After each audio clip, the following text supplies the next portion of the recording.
Hello friends, welcome to our channel quantum zone. So देखिए students, आपके सामने एक क्वेश्चन गिवन है।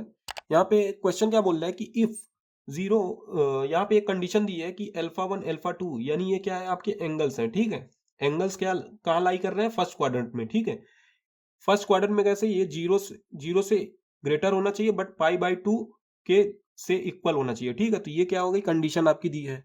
ये कंडीशन आपकी मतलब इंडिकेट कर रही है कि आपका जो alpha one alpha two alpha three जो एंगल होगा आपका फर्स्ट क्वाड्रेंट में लाई करेगा। ठीक है, और यहाँ पे देखिए एक कंडीशन क्या दी है कि tan alpha into tan alpha one into tan alpha two into tan alpha three up to tan alpha one equal to equal one दिया है। ठीक है, तो हमें ये कंडीशन दी है।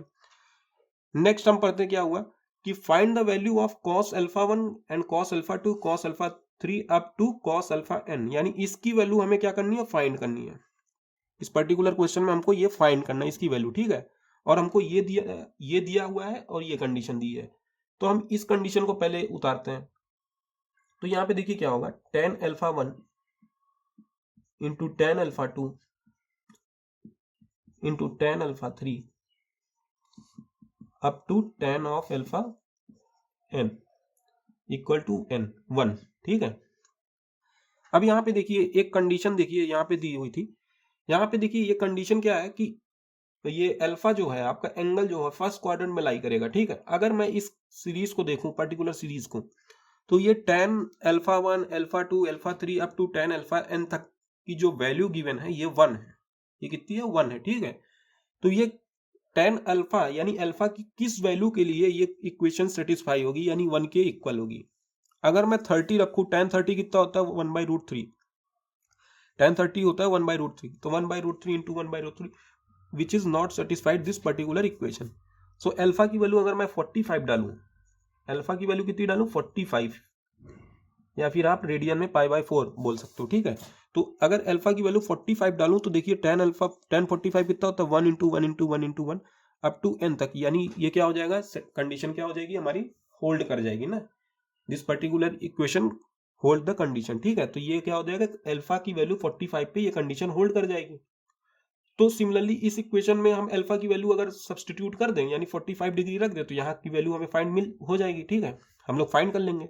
तो यहाँ पे देखिए इक्वेशन उतारते हैं, cos of alpha one cos of alpha two and cos of alpha three up to cos of alpha N, यानी इसकी वैल्यू हमें फाइंड करनी है। ठीक है, अब यहाँ पे देखिए इस पर्टिकुलर क्वेश्चन में ये नहीं गिवन है कि हमें हमें ये नहीं गिवन है कि हम क्या कर सकते हैं कि हम जरूरी नहीं है कि हम इक्वल ना लें एंगल को। ठीक है, तो हम एंगल को क्या कर सकते हैं? इक्वल भी ले सकते हैं। ठीक है, तो एंगल को इक्वल लेंगे तो क्या हो जाएगा? यहाँ पे alpha one equal to alpha two up to क्या हो जाएगा? अल्फा एन तक। ये क्या है? सारे इक्वल है, जो कि मैं 45 ले सकता हूँ, क्योंकि यहाँ पे कहीं मेंशन नहीं है कि आप इक्वल नहीं ले सकते। ठीक है, तो मैं अल्फा इक्वल टू 45 डिग्री ले सकता हूँ। ठीक है, तो ये सारे क्या हो जाएंगे? अल्फा अल्फा अल्फा, तो ये क्या हो जाएगा?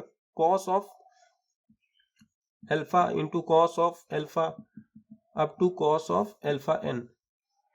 ये रिजल्ट आपका क्या बन जाएगा? रिजल्ट आपका बन जाएगा cos of alpha whole to the power n. And alpha हमारा क्या था? 45 डिग्री। कॉस ऑफ अल्फा कितना हो जाएगा? 45 डिग्री।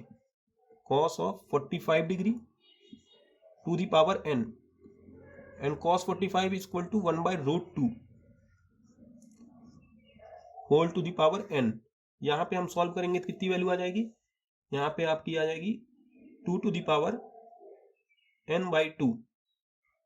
ठीक है, ये माइनस का आ जाएगा 2 to the power n by 2। ठीक है, यहाँ पे रूट उठाएंगे तो यहाँ पे n माइनस का n बाई 2 आ जाएगा।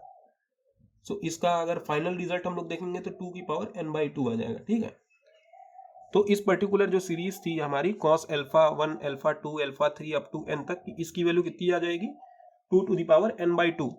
अगर हम ऑप्शंस को मैच करें तो हमारा ऑप्शन ए जो है, यहाँ पे देखिए माइनस n बाई 2 आ रहा है, जो कि हमारा ऑप्शन क्या है? गलत है बिल्कुल। ठीक है, नेक्स्ट ऑप्शन की तरफ मैं प्रोसीड करता हूं, तो यहाँ पे क्या है? 1/2 to the power n by 2। ये भी हमारा क्या हो जाएगा? गलत हो जाएगा। ठीक है, ये प्लस का है। ठीक है, और यहाँ पे क्या हो जाएगा? 2 to the power n by 2 आ रहा है। ठीक है, जो कि हमारा क्या है? राइट आंसर है इस पर्टिकुलर क्वेश्चन का। And 3 to the power n by 2, ये जो कि ये भी नहीं होगा। ठीक है, तो ये हमारा क्या हो जाएगा, फाइनल आंसर हो जाएगा। C option is the right answer of this question. ठीक है, तो आपको ये ट्रिक समझ में आई हो तो लाइक एंड सब्सक्राइब करिए। Till then keep learning and keep growing.